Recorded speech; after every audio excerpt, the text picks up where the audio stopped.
Thank you for confirming, Mpumi.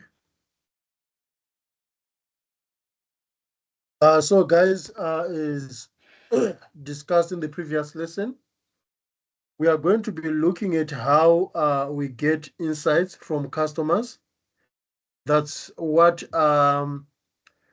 these upcoming lessons are going to be based on. So we'll be looking at how do we get insights from customers, and so far the most known method of getting customer insights is through research.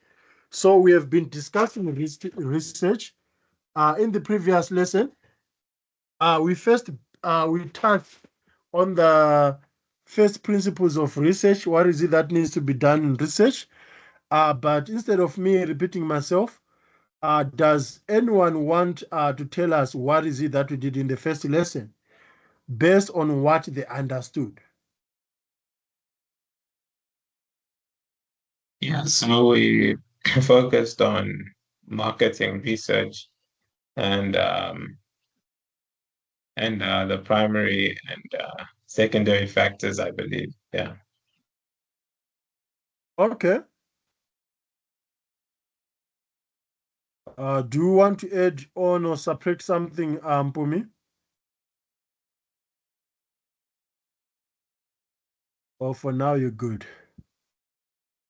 Yeah, I'm good. It's just the importance of marketing and why we should do market research.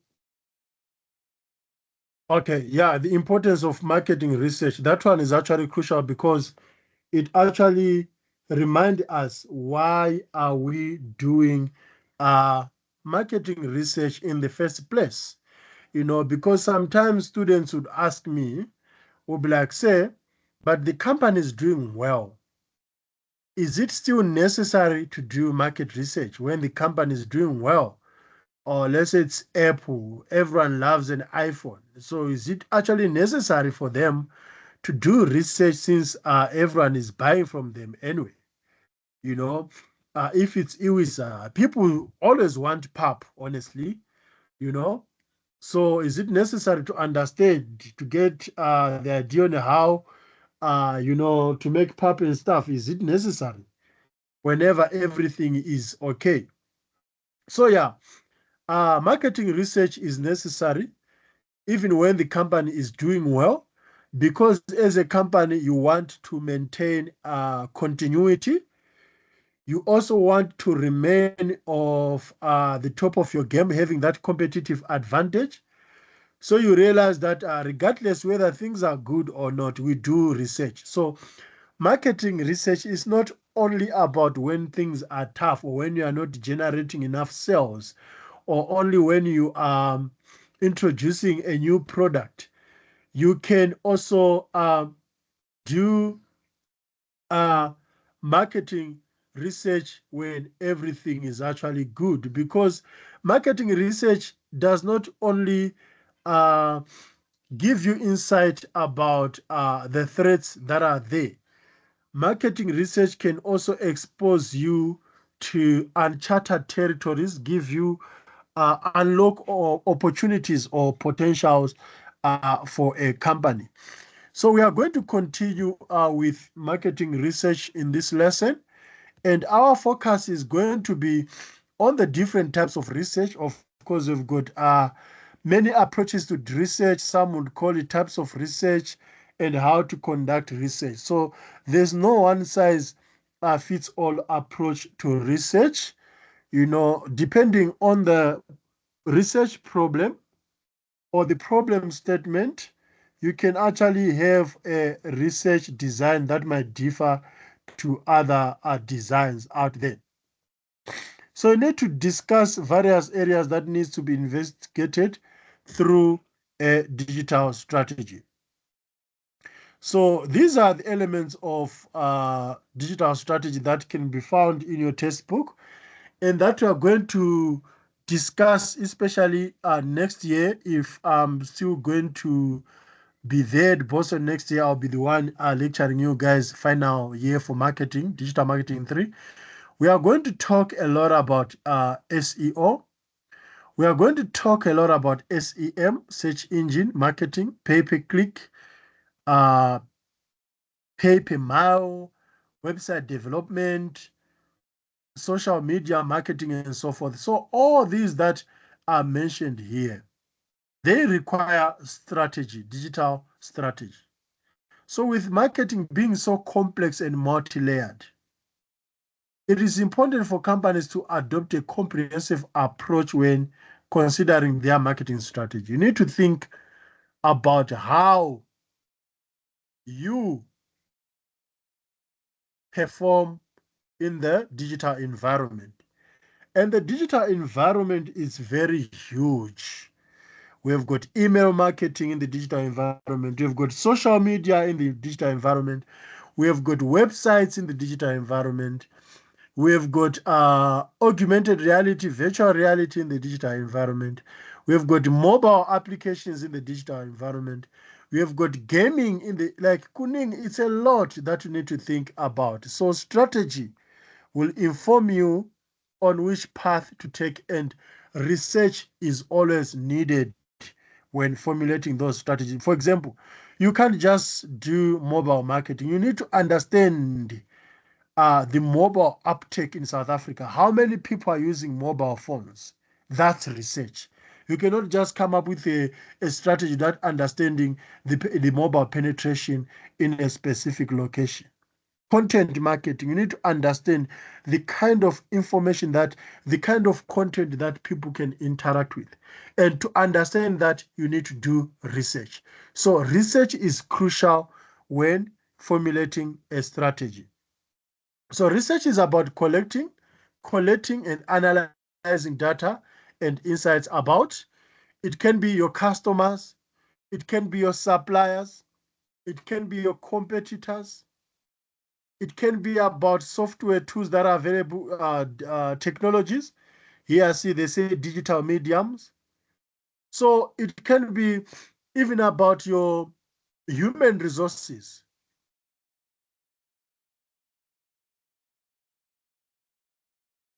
Applying research process within digital marketing strategy. So these are the questions that you need to ask yourself when you are applying research to digital marketing strategy.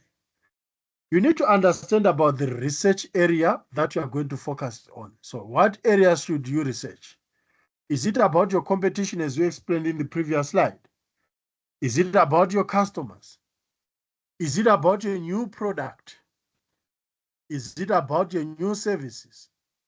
You then need to understand what type of research would you conduct for your competition. Is it primary or is it secondary? Are you looking at the external sources like their suppliers, or are you going direct to them, them being primary, as we discussed with Albany and Woolies? How would you investigate your competition? Would you plant a spy? Would you go in there directly? Would you use available information? What is it that you do? What type of research would you conduct for your own products and services? Is it primary or secondary? How do you investigate your own product or services and company? It's always difficult. This one is difficult. And I see here they say important for students to understand they need to compare themselves to their competitors. This is always crucial because if you ask students, for example, from a Mjolo point of view, they'll tell you that they are not in a competition in anyone. People are always quick to say that I don't compete with anyone. And as a result, they do not have time to introspect. Do you know what is introspection, guys? Have you ever heard the word introspection? Yes. Mm. In Zulu Ndebele, they say ukuzinuka amakhwapha. Does it resonate well with you, Mpumi, ukuzinuka amakhwapha? Yes, it does. Mm. So it's difficult for us to self-examine ourselves, as a result, identify our weaknesses, identify our strength, being able to see room for improvement and so forth. But pride and ego always allow us to say that we are good. We have got good products as marketers. We are fine. We are having enough sales.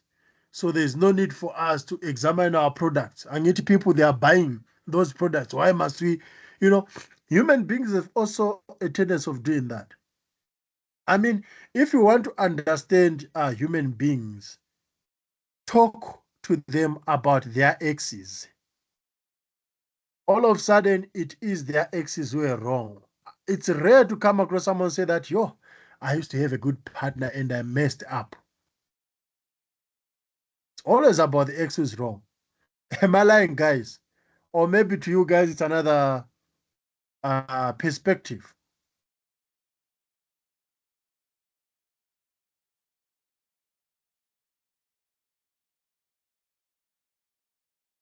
No, it's always the case actually. Maeso, you don't agree? Sorry, just repeat the question, sir. Do you ever blame your exes and thinking that you are the one who was only right in your previous relationships? Well, I mean, I don't have exes, so but in the case of So yeah, it's always tricky. I mean, if you are to even ask BlackBerry as a brand, you know, it'll be like, no, it was about competition out there, it was tough. They cannot agree that, you know what, we slept on duty, we relaxed, or something happened. So, you know, examining your own product is actually crucial in marketing because it gives room for improvement for you to be actually better than your competitors. Then you need to understand what type of research you would conduct for consumers, their needs and wants. Is it primary or secondary? We also discussed that in the previous lesson. How do you investigate your consumers, their needs and their wants? This one is difficult because it's not like consumers are always ready to be investigated. Consumers, in fact, they do not want to participate in research with brands. That can be proven. How many times have we rejected to participate in surveys as consumers? Many times we receive emails. Even after a phone call, you call a company. For example, you're talking to an insurance company or you're talking to DSTV. After talking to that DSTV consultant, she's like, after my call, I'd like you to rate me out of 10. Guys, be honest. Do you wait for the rating or you just end the call the moment she ends? I don't know if you know what I'm talking about, guys. During a phone I call, once, Mpumi, I never do because I always get that when I call Discovery Bank because I feel like nah, I don't mm, have time for. and that's actually an open confession because I've also done that. I'll be like, yo, now I have to go through, hey, rate this service out of 1 out of 10. But we are actually not doing organizations any favors because they wouldn't know now about our feelings. They wouldn't know about our frustrations. They wouldn't know whether the call was good or not. But yeah, consumers are not willing to give brands enough time to know about their needs and wants unless if it is incentivized, you know. So if it has got an incentive out of it, if they say I'm going to get a coupon, if they say I'm going to get a discount, what no, why not? I'm going to give them my time. So it's not easy, guys, to do consumer insights because consumers themselves are not willing to hear brands out. Then you need to understand about the type of research you would conduct in terms of a medium. So if you are using Facebook as a medium, you also need to do research about Facebook. How effective is it? You don't just use Facebook for the sake of it. You don't just use TikTok for the sake of it.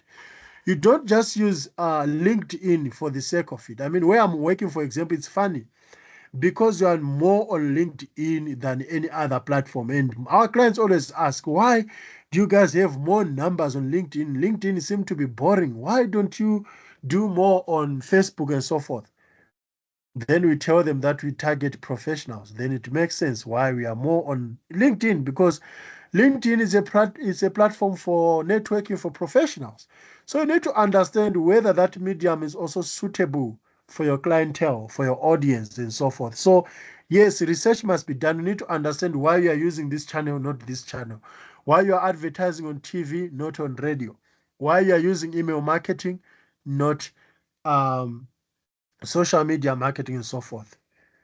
And how do you investigate digital mediums and the changing environment? Yes. For example, if you investigated Facebook last year, you cannot only rely on that, because Facebook has changed several times since last year. If you investigated, did research on WhatsApp 5 years ago, it is always changing. Maybe by then it did not have video statuses, or maybe by then it did not have blue ticks. So the environment is changing, meaning that you are also required to do constant, you know, research in line with the environment. So there are some articles that have been put for you guys, and I know that you have got access to these slides. If you go to Core Campus, you are able to download the slides and go through those links, guys, and understand why we do personal analysis in digital marketing. There's a LinkedIn article that you need to go and read there. And personal, this is a crucial question because it is available in your F2 assignment, where P stands for political, E stands for economic, S stands for social, T stands for technology, L stands for legal, E stands for ecology or environment. Go and have a look, guys. Go and have a look at big commerce as well, and find insights about how to do competitive analysis. You also need to go and know about customer needs and wants, as well as the steps that you need to understand there. So these articles are meant for you so that you can get deeper insights on how you must conduct research. So we have got an activity here. We'll just go back to Woolies. So we are going to conduct, just as a discussion, guys, secondary research on Woolies, looking at its products, and the brand itself as a Woolies. Remember, there's a question in your assignment that talks about a company and its products. So, for example, based on what we know so far, what are the strengths of Woolies comparing it to its competitor? Now, we are not going to do the actual research, guys. We are just going to discuss based on what we know. So, based on the information that we have so far, what do you think about Woolies? Does it have strengths? Um, I would uh I would say one strength is they've also what's the word? I think it's integrated e-commerce so that that you can buy the things online instead of having to go to the shop. Mhm.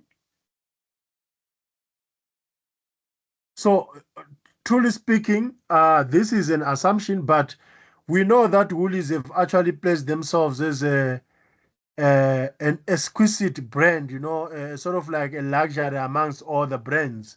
When it comes to everything, like they are like a top-notch brand, where everything is up to high standards. For example, their trolleys, hygiene and so forth. So on its own, that's their strengths, especially when comparing it when looking at their competitors like your Pick and Pay, your Checkers. Checkers can actually be a bit close to Woolies, you know, and so forth. I don't know if you guys do agree with me or not, because you might have different experiences with Woolies.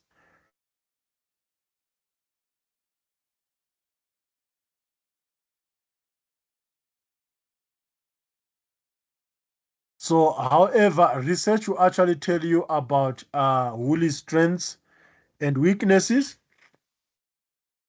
What type of communication are Woolies using? So, where do you normally come across Woolies, guys, other than their shops in terms of their marketing and advertising? Would you see them on television, for example, or on billboards or on social media? Where would you normally come across Woolies?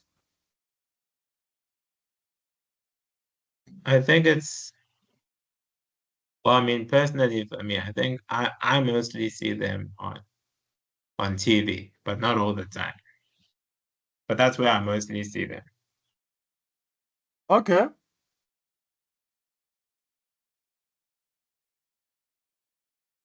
I see them on social media also. Like when you're scrolling on X, you see different specials from Woolies. All right.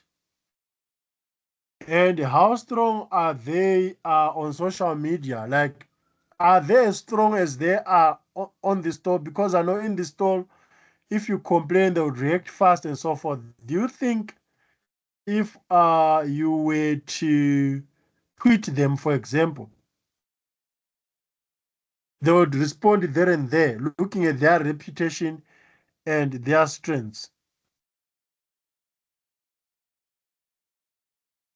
Yeah, they do have a great social media team. Okay. All right. So if you are doing research, you can actually go there, take information where they are screenshotting it and looking at their rate, their response rate, and so forth. So that then becomes um, your research.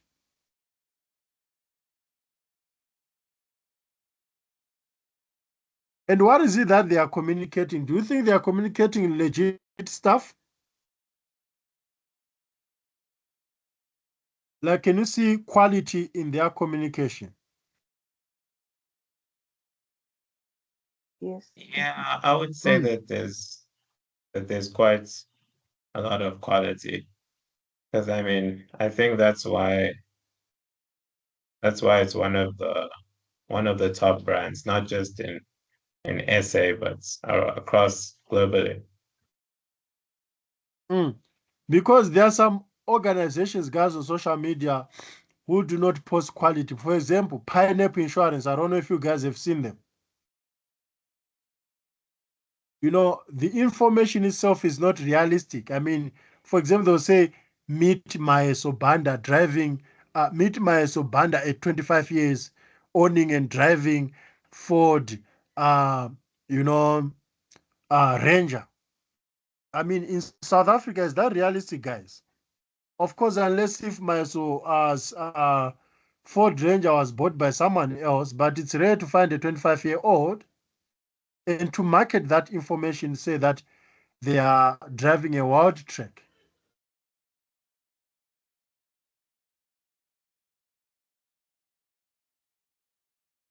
Um, then you need to understand the digital environment they operate within. So, for example, nowadays people are talking about green business. Do you think Woolies is up to date with what is happening in the environment, recycling, and so forth? yes, because they the Mm, first to move away from plastic bags and correct. oh, Mm. So you actually go out and do research, and research will inform you that something that is very verifiable. Woolies, you will never find a plastic bag there. So can you see so far, guys, how you conduct research? yes, Mm. Then, of course, you can then look at their competitors. You look at Checkers, you look at Pick and Pay, and you look at how those competitors are better than Woolies. What is it that Woolies can do better? For example, if we look at Checkers, Why is Checkers a threat to Woolies? I think Checkers 6060 is better than Dash from a technology point of view. What do you think, guys? Yeah, it is much better because even their refund process, is just, Really? Do you get a refund from 660? yeah, they credit it to your account and you have an option to take it to your bank account. So Oh, I with didn't know that. Interesting. Mm-hmm. with take like 4 days, it doesn't even credit to your account like Pick and Pay and 6060 does. So, and also their trading hours, they're too short. Oh well, they increased them now, but they were very short and it took longer to deliver, unlike the Checkers one. Okay, because I think Checkers stands to that 6060 thing that it should be within 60 minutes, right? Yeah, but it's actually less most of the time. It's never an hour. Oh, so there's no one has actually complained that they ordered via 66 and took more than that, more than an hour. No, I've Wow. never even it's 30 minutes max. Oh, that's interesting. So, of course, as you can see, from a delivery point of view, Checkers is doing better than Woolies. So then they need to consider Checkers as a threat. And as a result, they might need to come up with strategies to have better delivery that is going to outpace 60/60. You need to understand as well what type of communication channels Pick and Pay and Checkers are using, whether they are better or not. What are they communicating on these channels? And what responses are they getting? Are they having more responses from people? What kind of engagement are they getting out of those channels? You also need to think about what kind of information can you gather in terms of the needs and wants and so forth. So that's how, guys, you conduct research. And from a research, you can actually, have questions that you can develop yourself, or you can develop as you engage, with the participants. That could lead to a questionnaire. Guys, you know what a questionnaire is? I know in your assignment you are being asked to draft 5 questionnaires, right? So you Yes, actually sir. need to, yes, you actually need to have realistic questionnaires. For example, um, for Woolies, you can actually ask them, why is Woolies Dash not delivering in less than 10 minutes, for example? You need to make sure that your questions are straightforward and can be answered even by a 3-year-old kid. So your questions are not there to test the participant's intelligence. It shouldn't be something that requires someone to think about it. It should be something that requires someone to give you straightforward answers. So that's how you draft research questions. Then, of course, it's just that it's an online class, so it's difficult to do these exercises, guys. But if it was a physical class, we're actually going to draft those questions and then we discuss those questions. But normally, it shouldn't be a question that has got more than 20 words. That's too long. It has to be something that is open-ended and straight to the point. Are there any questions? Yes, sir. So would you say you got something after this lesson that you now understand the importance of research and why marketers, why brands carry out research? Most definitely. Mm. Then before we go, guys, I've got a question for you. Do you think DSTV should be worried about Netflix, and why? Do you see Netflix as DSTV's competitor, and why? Personally,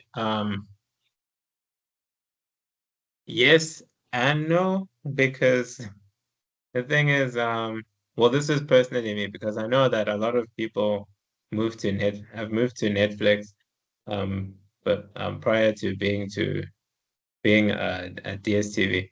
But in a way, because yes, because so many people are moving there, but I think it also shouldn't be because it can also get because just like with how people complain about DSTV, they can also complain with Netflix as well. Because the thing is with Netflix, most of the time it requires internet to use, and most of the time DSTV does not. And not everybody has is accessible to internet, so that could be a problem for Netflix. And also, as of now, I've heard a lot of people complaining about Netflix and what's happening there. But I don't know the full story. I just know that, the every company will have its flaws. So I think it always just depends on the experience of people.